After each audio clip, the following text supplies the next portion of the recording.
मित्रों नमस्कार। एक बार फिर हाजिर हूँ एक और नई कहानी जद जानूंगी नेह लेकर। ये कहानी मैंने अप्रैल 2019 में लिखी थी। प्रस्तुत है, वाचन कर रहा हूँ कहानी जद जानूंगी नेह। डग भरती गोडावण ने शकुन दिए तो ठाकुर महेंद्र प्रताप सिंह को लगा ये बारात प्रस्थान का उचित समय है। अभी कुछ समय पहले ही उन्होंने गढ़ के प्रथम मंजिल पर स्थित दालान में कुल देवताओं पितरों की अभ्यर्थना कर बारात सकुशल पहुंचने की दुआ की थी। ठकुराइन ने तिलक कर उन्हें मुंह में दही गुड़ दिया। घुटनों तक लंबे कोट पर बंधी मूठ से तलवार ऊंची कर उस पर कुमकुम के छींटे अक्षत आदि डाले। तत्पश्चात सुंदर परिधानों में सजी स्त्रियों ने मंगल गीत गाए तो ठाकुर के चेहरे पर कुल की आन उतर आई। उनकी आंखें कुल गौरव से चमक उठी। उन्होंने दालान के झरोखे से, जिस पर नक्काशी का सुंदर कार्य था एवं जिसके नीचे दीवारों पर सुंदर मांडने मंडे थे, दूर तक खड़ी कुंवर अभिमन्यु सिंह की बारात को निहारा तो उनकी छाती फूल गई। ओह, वह कैसी अद्भुत बारात थी। गांव वाले खुसर फुसर कर रहे थे कि ऐसी शानदार बारात अब तक नहीं देखी। सबसे आगे हाथी, जिसकी पीठ पर 3 ओर से खुला चांदी का खूबसूरत हौदा लगा था एवं जिसके दोनों ओर नगाड़े बंधे थे। हाथी पर सूंड से पूंछ तक फूल पत्तियों वाली सुंदर चित्रकारी की गई थी। हत्थे के बीचों बीच महावत, जो नगाड़ची भी था एवं जिसके हाथों में नगाड़े बजाने के 2 मोटे डंडे थे, सिर पर पचरंगी साफा बांधे क्या खूब फब रहा था। हाथी के पीछे बैलगाड़ी पर नौपत, फिर बाजे, गोरबंद से लदे फदे ऊंट, जिनके नाक में नकेल एवं कुबड़ के दोनों और पेट तक की गई नक्काशी के नीचे रास्ते का बंदोबस्त एवं सामान लटका हुआ था। लंबे मोटे दांतों से जाने क्या चबाते हुए मस्ता रहे थे।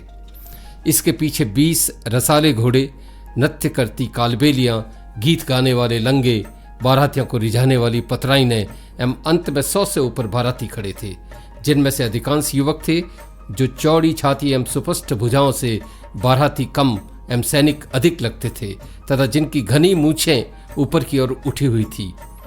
कुछ युवकों की दाढ़ी भी थी जो ठोड़ी के पास 2 भागों में बंटकर ऊपर कानों तक जाती। इन्हीं युवकों में कईयों ने कानों में चांदी की बालियां, गले में मोतियों के कंठार एवं हाथों में चांदी के कड़े पहन रखे थे।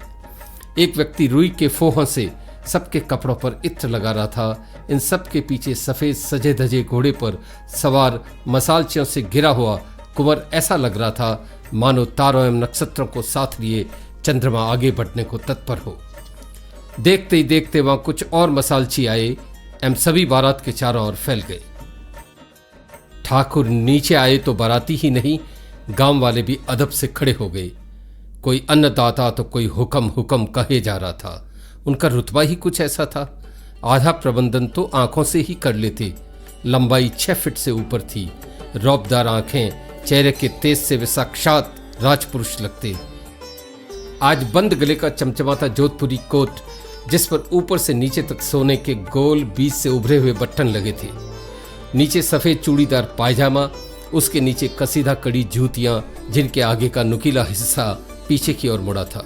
सर पर मारवाड़ी साफा, जिस पर कलंगी सहित सोने का पेच लगा था एवं जिसके लंबी पूंछ उनके कमर से नीचे तक जाती थी। पहने हुए वे ऐसे लग रहे थे जैसे सूरज डूबते हुए सारा तेज उन्हीं को दे गया हो। उन्होंने क्षण भर के लिए घोड़े पर सवार कुंवर की ओर देखा तो उनके चेहरे का ताप और बढ़ गया। एक दीपक से जलने वाले दूसरे दीपक की तरह उसका व्यक्तित्व हूबहू पिता जैसा था, हालांकि वह पिता से कुछ अधिक लंबा था। आज मानो समूचे ब्रह्मांड का नूर उसके चेहरे पर आन बसा था। नस नस से यौवन फड़क रहा था। भीगी मूछें, भरा चेहरा, तिस पर ऊपर बांधे साफे एवं परंपरागत दूल्हे के परिधान में वह खूब जच रहा था। ठाकुर बारात का मुआयना करते हुए अपने रिश्तेदारों के साथ बारात के आगे तक आए तो पंडित रामचरण ने मुहूर्त बांचा। जेठ शुक्ला चतुर्दशी शक संवत 1908 अंग्रेजी दिनांक 12 जून 1851 सांझ ढले कुंवर की बारात गांव वीरपुर हेतु प्रस्थान की जाती है। ठीक उसी समय गोडावण आगे आई तो ठाकुर ने हाथ ऊंचा कर बारात प्रस्थान का इशारा किया। ठाकुर का इशारा पाते ही हाथी पर बैठे नगाड़ची ने सिर के ऊपर तक हाथ उठाकर दोनों ओर के नगाड़ों पर चोट की तो उसी के पीछे बैलगाड़ी पर बैठे नौपत, जिनमें 2 शहनाई वादक एवं 3 ढोलक बजाने वाले थे, शहनाई बजाकर बारात प्रस्थान की विधिवत घोषणा कर दी। नौपती की कमान संभालते ही पीछे खड़े बाजे वाले गाल फुला फुला कर ऐसे बजाने लगे मानो ठाकुर को बताना चाहते हों कि आज आपके कुंवर की नहीं, गांव के कुंवर की बारात प्रस्थान कर रही है।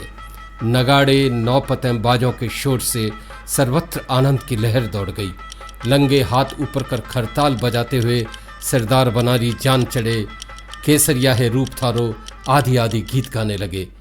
बारात में मारवाड़ी साफा सुंदर परिधान पहने बाराती, जिनके चेहरे पीढ़ियों की आंख से दीप्त थे, ऐसे चल रहे थे जैसे वे किसी बारात में न होकर रणक्षेत्र में जा रहे हों।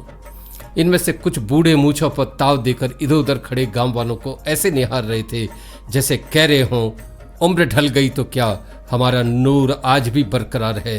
सूरज सूरज है, उगता क्या ढलता क्या। बारात आगे बढ़ी तो इसे देखने पूरा गांव उमड़ पड़ा। वीरपुर यहां से 30 कोस पर था। इस यात्रा को पूरी करने में 4 दिन तो लगेंगे। ठाकुर ने इसका आकलन पहले ही कर लिया था। सारा बंदोबस्त तदनुसार किया गया था। पहला पड़ाव फकत 4 कोस की दूरी पर था, जहां खाने पीने रात ठहरने के लिए तंबुओं की माकूल व्यवस्था थी। पहला दिन या यूं कहें पहली रात यहीं गुजरनी थी। इलाके के श्रेष्ठ रसोइये बारात के साथ थे। रात चूरमा दाल बाटी खाने के बाद लंगों के गीत, पतराइनों एवं कालबेलियों के नृत्य देखकर बाराती भाव विभोर हो गए। रेगिस्तान के टीलों से टकराती लंगों की आवाज, केसरिया बाला मावोनी, भरलाए कलाली दारू दाखारो या अन्य ऐसे ही गीत सुनकर बाराती ही नहीं, आसपास के लोग भी झूम उठे। चांदनी रात में दूर धौरत तक गूंजती आवाज ने सबको रोमांचित कर दिया। रात एक खास तंबू में लेटे कुंवर अभिमन्यु की आंखों में नींद कहाँ थी। एक युवक जिसकी आंखों में प्रेम हिलोरे ले रहा हो, चैन से सो भी कैसे सकता है। जब से फूफी के घर रूप कंवर को देखा, तब से मन अब तक उसी में अटका था। फूफी रामगढ़ की ठकुराइन थी। फुफेरी बहन की शादी में उसका अनायास रूप कंवर से परिचय हुआ। वह गढ़ की छत पर खड़ा दूर तक फैले गांव के धौरों मगरों एवं खेतों को देख रहा था कि यकायक उसकी फुफेरी बहन हेमा अपनी सखी रूप कंवर के साथ वहां आई एवं अभिमन्यु से उसका परिचय करवाया। हेमा ने बताया कि रूप कंवर हर कार्य में पारंगत तो है ही, कविताएं भी लिखती है। अभिमन्यु रूप कंवर को देखकर दंग रह गया। गोरा भरा चेहरा, नाक में हीरे की लौंग, बड़ी बड़ी आंखें, तीखा नाक, ऊंचा कद, लंबे काले केश, लाल होठ, उठा हुआ वक्षस्थल, राजपूती ड्रेस एवं पांव में पायल पहने हुए ऐसे लग रही थी जैसे चांद धरती पर उतर आया हो। तभी हेमा को किसी ने पुकारा तो उसने अभिमन्यु को कहा, मैं थोड़ी देर में आती हूं, तब तक तुम रूप को गढ़ दिखाओ। अब अभिमन्यु एवं रूप कंवर अकेले थे। कुछ क्षण मौन रहने के बाद अभिमन्यु ने बात छेड़ी, आप किस ठिकाने से हैं? उसकी आवाज आत्मविश्वास से लबरेज थी। मैं वीरपुर से हूं एवं मेरे पिता ठाकुर बलदेव सिंह जी के साथ यहां आई हूं। आप? यकायक आई इस प्रश्न का उत्तर देते हुए वह सक पका गई। मैं श्यामगढ़ से हूं। हेमा मेरी फुफेरी बहन है। कभी श्यामगढ़ देखा है? अभिमन्यु ने बात आगे बढ़ाई। नहीं, वहां के बारे में सुना है, कहते हुए रूप कंवर की गर्दन अकारण नीचे हो गई। क्या सुना है? अभिमन्यु की आंखों में कौतुक उतर आया है। सुना है वहां के लोग बात के पक्के होते हैं। मां ने अनेक बार मुझे आपके गढ़ के किस्से भी सुनाए हैं। तब से इच्छा है कभी श्यामगढ़ जाऊं। आप दिखाएंगे? कहते हुए रूप कंवर मुस्कुराई तो उसकी उजली दंत पंक्ति मोतियों सी चमक उठी। अवश्य। अपने गांव की प्रशंसा सुनकर अभिमन्यु की छाती फूल गई। उत्तर देते हुए अभिमन्यु को लगा मानो रूप कंवर उसी के लिए बनी हो। यह एक पूर्व संयोग के इस जन्म में पुनः उदय होने जैसा था। कॉल करते हो? कहते हुए रूप कंवर की आंखें एक ऐसे प्रेम से भर गई जो अबूझ है मालौकी की नहीं, भवितव्यता का कोई गुप्त संदेश भी अपने भीतर छुपाए था। पक्का, हम जो कहते हैं करते हैं, हमारी जान जाती है, आन नहीं। इस बार अभिमन्यु ने थोड़ी ऊपर जाती हुई मूंछों पर यूं हाथ रखा मानो रूप कंवर को गांव की आन से परिचय करवा रहा हो। देखते हैं, यह तो समय ही बताएगा। उत्तर देते हुए रूप की आंखों का रंग हल्का गुलाबी हो गया। लज्जा ने उसकी सुंदरता मोहकता में 4 चांद लगा दिए। बिल्कुल, आप जब चाहे परख लीजिएगा, कुंवर अभिमन्यु ने उत्तर देते हुए आंखों के उस मौन संदेश को हृदय में उतार लिया। तभी वहां कामदार आया एवं रूप कंवर की ओर देखकर बोला, आपको हेमा जी मेहंदी के लिए बुला रही है। रूप कंवर ने आंखों ही आंखों में अभिमन्यु से अनुमति ली एवं छत से नीचे उतर गई। इस छोटी सी मुलाकात में ही रूप ने उसके मन में डेरा बना लिया। दूसरे दिन अभिमन्यु ने हेमा को मन की बात कही। उसने उसके पिता को, उसके पिता ने अभिमन्यु के पिता को, तो आनन फानन वहीं दोनों की सगाई तय हो गई। सगाई होने के बाद अभिमन्यु श्यामगढ़ लौटा तो सबसे पहले अपने खास वफादार रणवीर सिंह को यह बात बताई। कुछ समय पश्चात उसने रणवीर के हाथ रूप कंवर को वीरपुर पत्र भेजा, जिसमें लिखा कि यह संबंध मात्र संयोग ही नहीं, उसका एवं उसके परिवार का सौभाग्य भी है। पत्र में यह भी लिखा कि जब से उसने रूप को देखा वह उसी के रूप वारिधि में गोते लगा रहा है।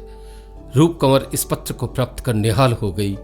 उसने भी रणवीर के हाथ प्रत्युत्तर भिजवाया कि अभिमन्यु जैसा जीवन संगी पाकर वह किस कदर खुश है। वह पल पल उस घड़ी की प्रतीक्षा कर रही है जब वह पुनः अभिमन्यु के दर्शन करेगी। पत्र में अभिमन्यु के पत्र की तरह इत्र एवं केसर के छींटे लगे थे एवं साथ में गुलाब की कुछ पत्तियां भी थी।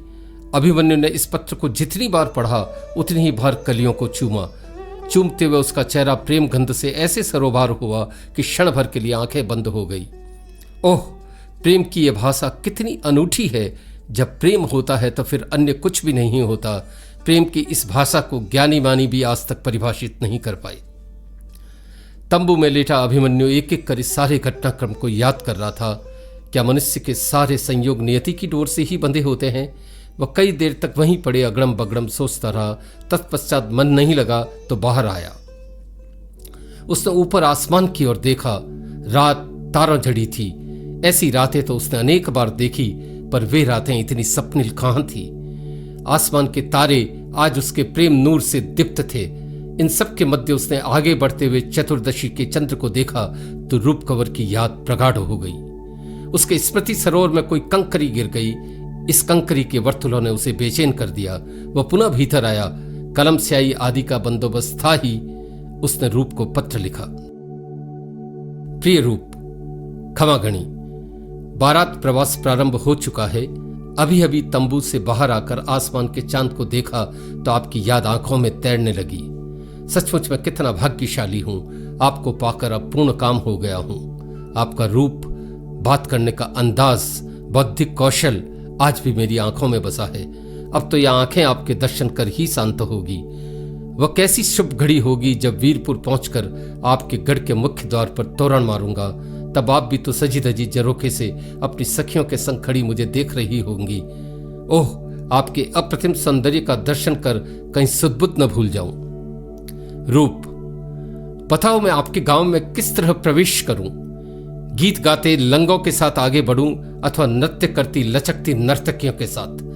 ऊंची मूछों एवं घनी दाढ़ी वाले बारातियों को आगे रखूं अथवा अपनी अदाओं से लुभाती पतराइनों को? सबसे आगे हाथी नगाड़ची रखें अथवा रसाले घुड़सवार? बाजे वाले आगे हो अथवा सजी धजी बैलगाड़ी में पचरंगी पगड़ी पहने नौपत सेनाई वाले? रूप, हमारे पास हर प्रकार का बंदोबस्त है। बस आपके प्रत्युत्तर का इंतजार है कि मैं आपको वर्ण्य आपके गांव के मुख्य द्वार पर कैसे प्रवेश करूं। मैंने सुना है आपका गांव का मुख्य द्वार बहुत ऊंचा है, जिसके मध्य में कुशल कारीगरों द्वारा गढ़ी गणपति की एवं उसके चारों ओर विभिन्न प्रकार के नृत्य करती देवांगनाओं की मनभावन मूर्तियां लगी है। मेरी खास इच्छा है वीरपुर में मेरा प्रवेश आपका मन चीता ऐतिहासिक हो। पुनः तंबू में जाकर आपकी स्मृतियों में ही खोना है। या आंखें अब आपको देखे बिना सोने से इंकार करती है। प्रत्युत्तर की प्रतीक्षा में अभिमन्यु सिंह। अभिमन्यु ने पत्र पर गुलाब की कुछ पत्तियां रखी, उसे समेटा एवं बाहर आकर चुपके से रणवीर को दे दिया। रणवीर घोड़ी पर चढ़ा।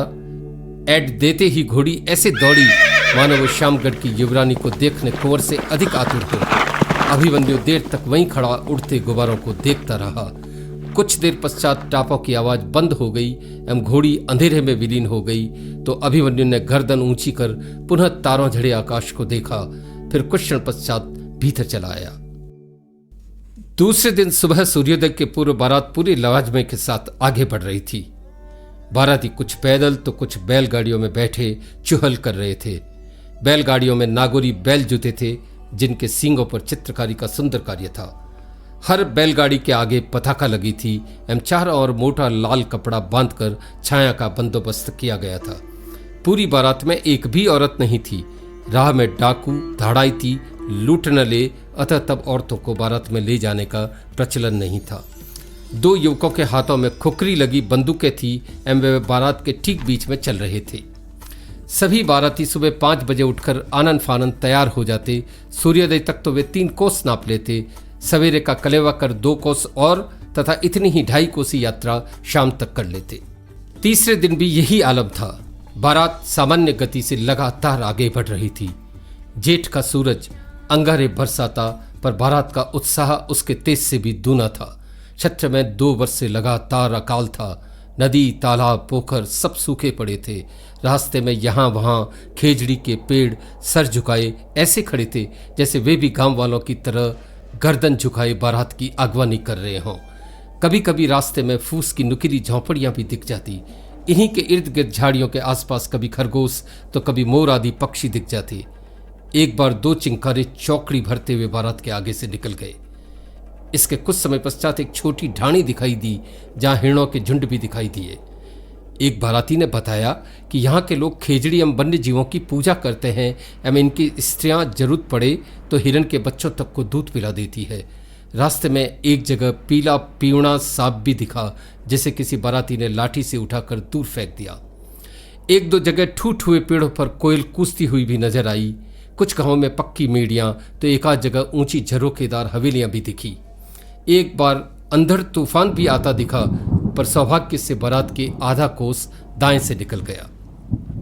एक बाराती ने बताया कि इसे बतूलिया कहते हैं। यह मिट्टी के वर्तुल बनाकर आगे बढ़ता है। हमारा सौभाग्य है कि हम बच गए, वरना बारात पुनः समेटना मुश्किल हो जाता। मरुभूमि का रज कण कण शौर्य एवं गौरव गाथाओं से भरा पड़ा है। विश्वास नहीं होता जहां कुछ नहीं उगता, ऐसी रेतीली जमीन शूरवीरों की पैदाइश के लिए इतनी उपजाऊ कैसे बन गई। यहाँ की संस्कृति भी कितनी महान एवं विविधता लिए हुए हैं। चप्पा चप्पा शौर्य बलिदान से ओतप्रोत है। ये भूमि शूरवीरों की जननी है।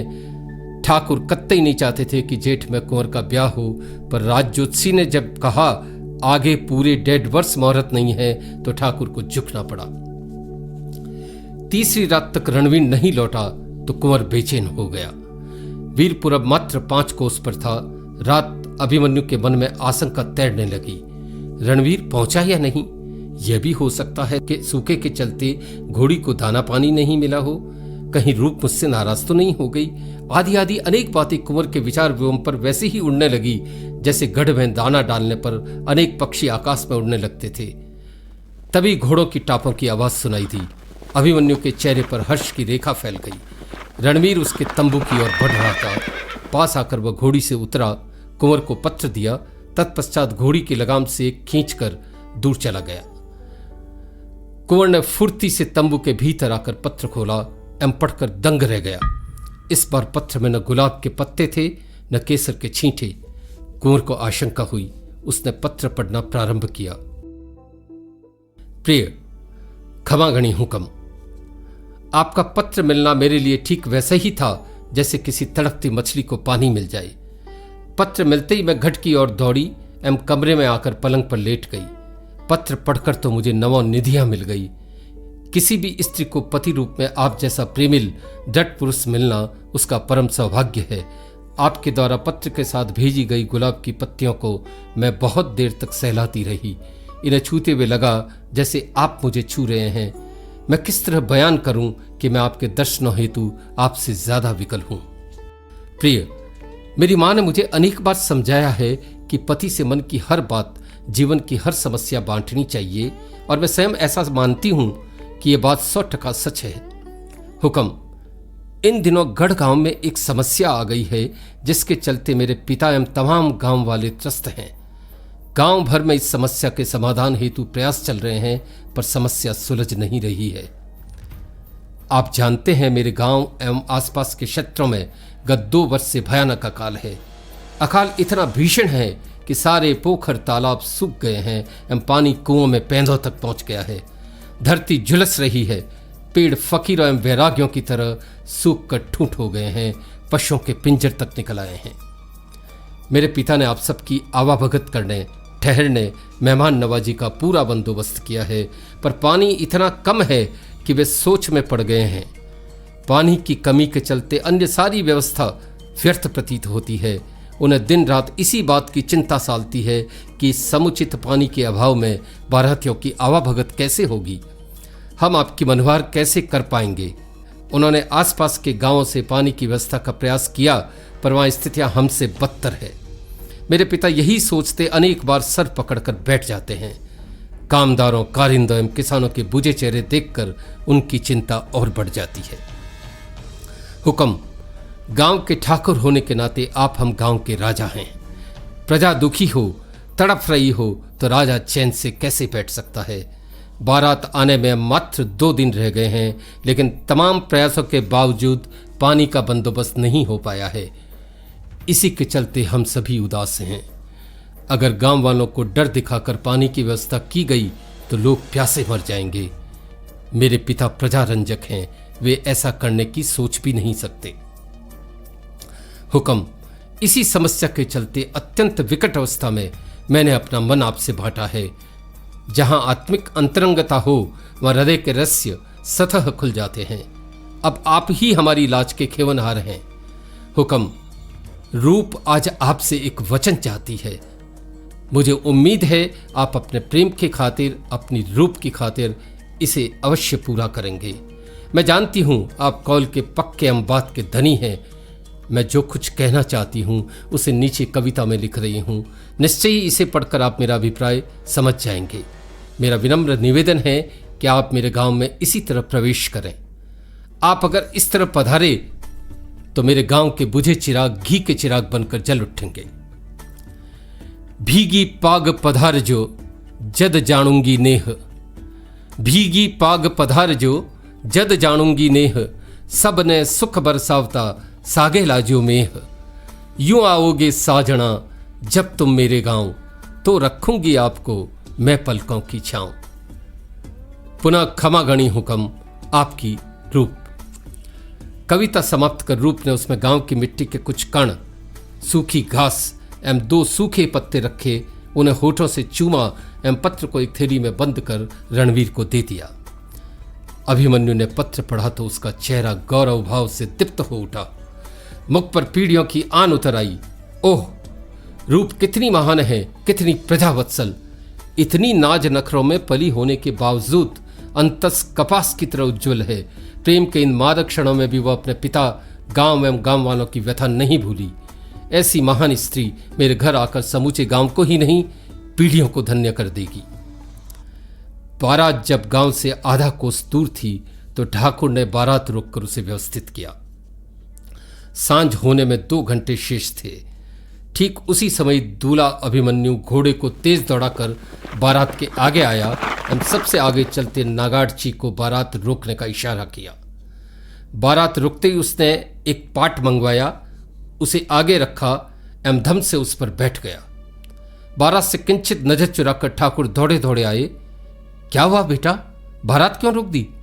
क्षण भर में ठाकुर के मस्तिष्क में सैकड़ों आशंकाएं कौंध गई।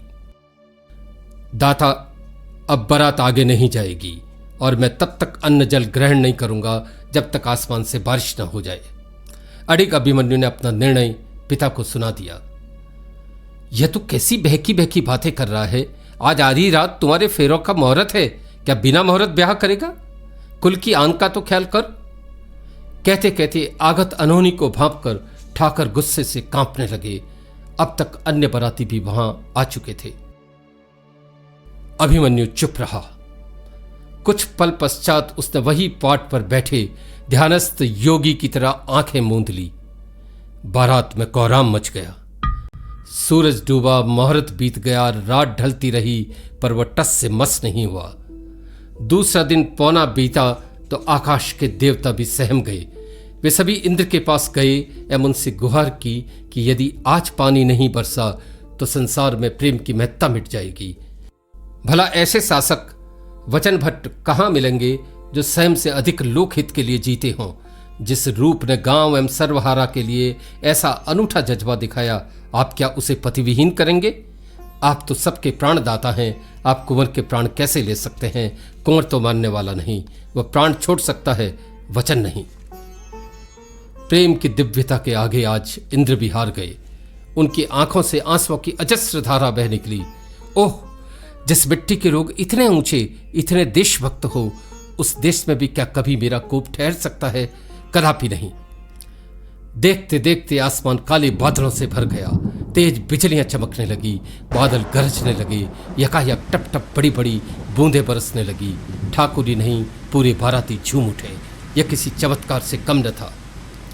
तभी एक दिव्य शक्ति से स्फूर्त अभिमन्यु पाट से उठा, धीरे धीरे चलकर घोड़े तक आया, रकाब में पांव डालकर घोड़े पर बैठा और बारात को आगे बढ़ने का इशारा किया।